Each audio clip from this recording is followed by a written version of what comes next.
జగన్మోహన్ రెడ్డికి ఈరోజు ఉదయమే ఎన్నికల ఫలితాలలో అతిపెద్ద దెబ్బ తగిలింది. మనందరికీ తెలుసు.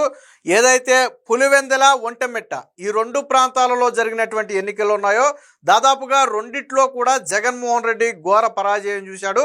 అది ఒక రకంగా జగన్మోహన్ రెడ్డికి కోలుకోలేని దెబ్బ. ఎందుకంటే సొంత ఇలాకాలో జడ్పీటీసీ స్థానాన్ని కోల్పోవడం అనేది చిన్న విషయం కాదు. 30 ఏళ్ల పాటు తమ అధికారాన్ని అడ్డం పెట్టుకుని కావచ్చు, లేదా తమ రౌడీయిజం కావచ్చు, గోండాయిజం ద్వారా కావచ్చు, ఏకగ్రీవం చేసుకుంటూ వచ్చినటువంటి స్థానం ఈరోజు కోల్పోవటం వైసీపీకి ఒక రకంగా మింగుడిపడిన అంశం.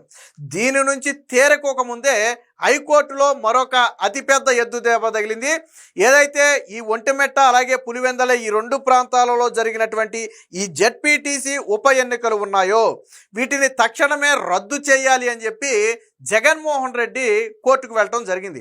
జగన్మోహన్ రెడ్డి ఎందుకు కోర్టుకు వెళ్ళాడు అంటే ఆల్రెడీ నిన్న మొన్న ప్రెస్ మీట్ పెట్టి జగన్మోహన్ రెడ్డి సాధారణంగా ఎవరైనా ఫలితాలు వచ్చిన తర్వాత మాట్లాడతారు. కానీ జగన్మోహన్ రెడ్డి ఫలితాల కంటే ఒక రోజు ముందే ప్రెస్ మీట్ పెట్టి ఈ ఎన్నికలు చెల్లుబాటు కావు, మేము ఎన్నికల సంఘాన్ని ఆశ్రయిస్తాం, కోర్టులను ఆశ్రయిస్తాం, ఇది ప్రజాస్వామ్యబద్ధంగా జరగలేదని జగన్మోహన్ రెడ్డి కుండబద్దలు కొట్టాడు. ఎందుకంటే జగన్మోహన్ రెడ్డికి విషయం అర్థమైంది. ఓడిపోయిన తర్వాత ప్రభుత్వం మీద నిందలు వేస్తే ప్రజలు చీకొడతారు కాబట్టి ఫలితాల కంటే ముందే నింద ప్రభుత్వం మీద పడేస్తే మనం చెప్పిందే కరెక్ట్ అయింది కదా, మీరు రిగ్గింగ్ చేసుకున్నారని చెప్పాం కదా, అదే కరెక్ట్ అయింది కదా అని చెప్పొచ్చు అనే ఉద్దేశంతో జగన్మోహన్ రెడ్డి ముందే ప్రెస్ మీట్ పెట్టాడు.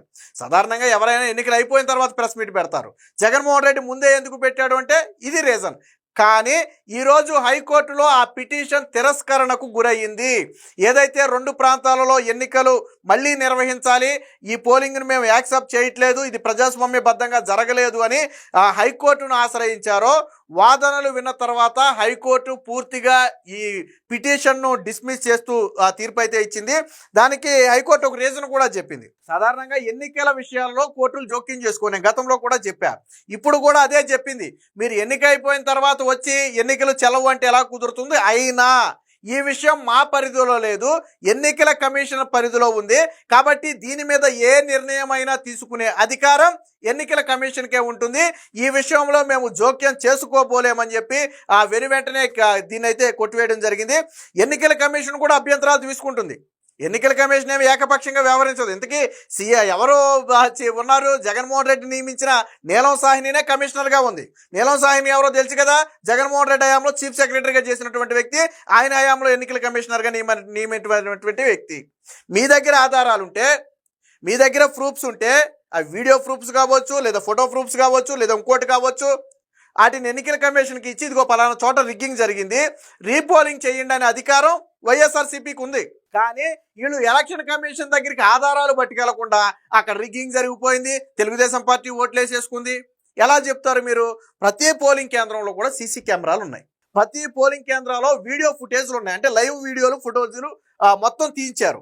సో వీటన్నిటినీ కూడా ఆల్రెడీ ఎన్నికల కమిషన్ దగ్గర ఉన్నాయి. మీరు కావాలంటే వాటిని అడగొచ్చు. ఇవ్వటం ఇవ్వకపోవడం ఎన్నికల కమిషన్ ఇష్టం. అది ఒకవేళ ఎక్కడైనా రిగ్గింగ్ జరిగితే దానికి ఎన్నికల కమిషనే స్వయంగా దాన్ని రీకాల్ చేస్తుంది, మళ్ళీ పోలింగ్ నిర్వహిస్తుంది. ఆల్రెడీ ఒక 5-6 ప్రాంతాల్లో పోలింగ్ పెట్టడానికి మేము ఒప్పుకుంటున్నామని చెప్తే వాటిల్లో కాదంట, మొత్తం మళ్ళీ పెట్టాలంట. అంటే మొత్తం ప్రతి పోలింగ్ కేంద్రంలో వీళ్ళే రిగ్గింగ్ చేసుకున్నారా? చెప్పడానికి కొద్దిగానే సిగ్గు ఉండాలి కదా. సరే ఏదో 2-3 బూతుల్లో రిగ్గింగ్ జరిగిందంటే దానికి ఒక రీజన్ ఉంది, సరే ఏదో నమ్మసక్యానికి దగ్గరగా ఉంటుంది. లేదు ప్రతి పోలింగ్ బూతుల్లోనూ వీళ్ళే రిగ్గింగ్ చేసుకున్నారు, వీళ్ళే గుద్దేసుకున్నారంటే ప్రజలు కూడా చీకొట్టే పరిస్థితి. ఎందుకంటే ఓట్లేసిన ప్రజలకు తెలుసు కదా, క్యూలో నిలబడి వెళ్ళారు, అక్కడ రిగ్గింగ్ జరిగిందా, వాళ్ళ ఓటు వాళ్ళు వేసుకున్నారు అనేది ప్రజలకు తెలుసు. ప్రజాస్వామ్య బద్ధంగా జరిగి ఉండకపోతే ప్రజలే బయటకు వచ్చారు కదా. జగన్మోహన్ రెడ్డి సాక్షిలో ఏం చేశాడో తెలుసా? మొన్న రోజంతా కూడా కొంతమంది మొహాలకేం మోసుకులేసి మాట్లాడిపించాడు. వాళ్ళకి ఓటు హక్కు ఉందంట, కానీ వినియోగించుకోవడానికి అవకాశం ఇవ్వలేదంట.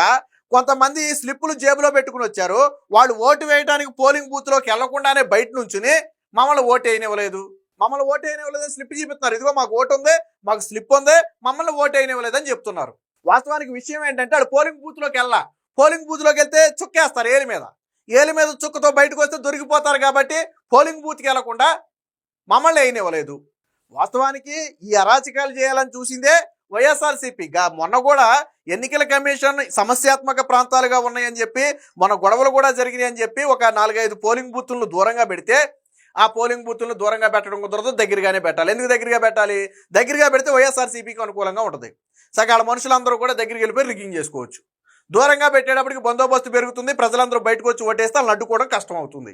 పెట్టమంటే ఏముంది కోర్టు, ఈ విషయంలో మేము జోక్యం చేసుకోలేముంది, ఎలక్షన్ కమిషన్ ఏమో మేము మార్చమని చెప్పింది. ఇప్పుడు మళ్ళీ హైకోర్టులో ఎదురు దెబ్బ తగిలింది. అంటే జగన్మోహన్ రెడ్డి మాట్లాడే ఏ మాటలకు ఆధారాలు ఉండవు. మీరు గతాన్ని ఒకసారి తీసుకోండి. ఇదే జగన్మోహన్ రెడ్డి ముఖ్యమంత్రిగా ఉన్నప్పుడు కూడా జడ్పీటీసీ ఎన్నికలు జరిగాయి. ఈ ప్రాంతాలకు కాదు, రాష్ట్ర వ్యాప్తంగా జరిగాయి. మరి అప్పుడేం చేశారు? అదైతే లైవ్ నామినేషన్ పేపర్లు చింపేయటాలు, ఓటర్లు కానీ వాళ్ళని తీసుకొచ్చి ఓట్లేపీయటారు. తిరుపతి పై ఎలక్షన్ ఎలా జరిగింది? జగన్మోహన్ రెడ్డి ఎక్కడి నుంచి ఓటర్లు తీసుకొచ్చేసాడు? గ్రాడ్యుయేట్ ఎన్నికల్లో ఎలా దొంగ ఓట్లు వేయాలని ప్రయత్నం చేశారు? లైవ్ లో నిలబడి నువ్వేం చదువుకున్నావంటే 10th క్లాస్ అని చెప్తుంది. మరి ఇది నువ్వేసే ఓటు కాదు కదమ్మా, డిగ్రీ వాళ్ళు వేసే ఓటు కదా అంటే సమాధానం చెప్పట్లా. ఓటర్ కార్డు లాక్కుని మీ నాన్న పేరేంటో చెప్పంటే అందులో కొంతమంది సమాధానం చెప్పట్లా తిరుపతి పై ఎన్నికలప్పుడు. మరి ఎక్కడి నుంచి వచ్చారు వీళ్ళు? ఇలా లైవ్ లో దొరికిపోయారు. పోనీ అలాంటి ఆధారాలు ఏవైనా జగన్మోహన్ రెడ్డి దగ్గర ఉన్నాయా? ఇదిగో వీళ్ళకి ఓటు హక్కు ఉండాలి, కానీ వీళ్ళు ఓటు తీసేశారని జగన్మోహన్ రెడ్డి ఒక్క పేరైనా బయట పెట్టాడా? జగన్మోహన్ రెడ్డి ఒక్క పేరు కూడా బయట పెట్టాల. ఇది మా సానుభూతి పరులు మా ఓటు తొలగించారని ఒకళ్ళు కూడా ముందుకు రాలా. అంటే అంతా ప్రజాస్వామ్యబద్ధంగానే జరిగింది. కాకపోతే విషయం ఏంటంటే ఓడిపోవడం అనేది జగన్మోహన్ రెడ్డి తలగొట్టేసినట్టు ఉంది. జగన్మోహన్ రెడ్డికి పులివెందుల్లో ఓడిపోవడం అంటే నేను పొద్దున్న చెప్పి రాజకీయ సమాజంతో సమానం. కాబట్టే జగన్మోహన్ రెడ్డి ఇప్పుడు ఏంటి, ఎలాగైనా సరే పులివెందుల్లో నా బలం ఉందని నిరూపించుకోవాలి, రాజకీయంగా ఇంకా నాకు శక్తి ఉందని నిరూపించుకోవాలి. ఇంట గెలిచి రచ్చ గెలవాలంటే ముందు పులివెందుల్లో గెలిచి నేను బయట ఏదైనా ప్రచారం చేయాలి. ఇప్పుడు ఏమంటారు జగన్మోహన్ రెడ్డిని, ముందు నీ పులివెందులు చూసుకో అంటారు. అది జగన్మోహన్ రెడ్డి బాధ. దాని గురించి కోర్టుకి వెళ్తే కోర్టు ఏమో ఈ విషయంలో మేము కోర్టు కూడా జోక్యం చేసుకుంటుంది. ఎప్పుడో తెలుసా? మీరు పక్కా ఆధారాలు ఎలక్షన్ కమిషన్కి ఇచ్చి ఎలక్షన్ కమిషన్ రెస్పాండ్ అవ్వకపోతే ఇదిగో మేము ఈ ఆధారాలు ఇచ్చాం, ఎలక్షన్ కమిషన్ రెస్పాండ్ అవ్వలేదు అంటే అప్పుడు కోర్టు కేసు తీసుకుంటుంది. ఇలాంటి ఆధారాలు ఏమి ఉండవు. వీళ్ళ దగ్గర ఉండే ఆధారాలు ఏంటంటే సాక్షిలో వచ్చిన వైసీపీ ఓటర్లు, వీళ్ళకి ఆధారాలు అంతే తప్ప వీళ్ళ దగ్గర ప్రాథమికంగా టెక్నికల్ ఆధారాలు ఏమి ఉండవు. రిగ్గింగ్ జరిగింది. ఎవడైనా ఎన్నికల్లో ఓడిపోయిన తర్వాత ప్రెస్ మీట్ పెట్టి ఇదంతా పోనాళ్ళు ఏదో కుమ్మక్కైపోయి ఎన్నికలు జరుపుకున్నారంటే ఒక అర్థం ఉండేది. ఎన్నికల ఫలితాలు ఈ రోజు జగన్మోహన్ రెడ్డి నిన్నే ప్రెస్ మీట్ పెట్టేసి మేము ఈ ఎన్నికలు బాయ్కాట్ చేస్తున్నాం, మాకు ఈ ఎన్నికలు వద్దు, మేము కోర్టులకు వెళ్ళిపోతాం అంటే జగన్మోహన్ రెడ్డికి పరాజయం ఎంత బలంగా ఉంటుందో నిన్నే అర్థమైపోయింది. అది ఎన్నికలో ఇప్పుడు ప్రెస్ మీట్ పెడితే నిన్న ఎందుకు మాట్లాడలేదు అంటారని నిన్నే ప్రెస్ మీట్ పెట్టి ఆ బురద ఏదో ప్రభుత్వం మీద జల్లు వదిలేస్తే వాళ్ళు బురద రుద్దుకుంటారు, మనకెందుకులో అనుకున్నాడు జగన్మోహన్ రెడ్డి. కానీ పులివెందుల ప్రజలు స్వచ్ఛందంగా వచ్చి బయటికి ఓటు వేశారు. అది ప్రజలకి తెలుసు, జగన్మోహన్ రెడ్డికి తెలుసు, అక్కడ ఉన్నటువంటి వైసీపీ నేతలకు కూడా తెలుసు. కాబట్టి ఇప్పటికైనా జగన్మోహన్ రెడ్డి ఇలాంటి నీచమైన ఆలోచనలు మానుకోవాలి. నిజంగా పులివెందులో నువ్వు బలపడాలంటే ఏం చేయాలో ఆలోచించాలి. నిజంగా పులివెందులో వచ్చే ఎన్నికల్లో నేను జడ్పీటీసీ గెలవాలంటే ఏం చేయాలో ఆలోచించాలి. లేదా వచ్చే ఎన్నికల్లో నువ్వు గెలవాలంటే ఏం చేయాలో ఆలోచించాలి. అంతేగాని నేను బురద కథ బట్టగా చాలా మొహమే పడేస్తాను, వాళ్లే రుద్దుకుంటారు అంటే ఈ ప్రజాస్వామ్యంలో చెల్లదు. జగన్మోహన్ రెడ్డి రాజారెడ్డి రాజ్యాంగం పులివెందుల్లో అసలే చెల్లదు. దానికి ఉదాహరణే ఈ ఎన్నికలు. మొత్తంగా జగన్మోహన్ రెడ్డి రాజకీయంగా సమాధి అయిపోయే రోజు దగ్గరలో ఉంది అనడానికి ఈ పులివెందుల ఒంటిమిట్ట జడ్పీటీసీ ఎన్నికలే ఒక ఉదాహరణ.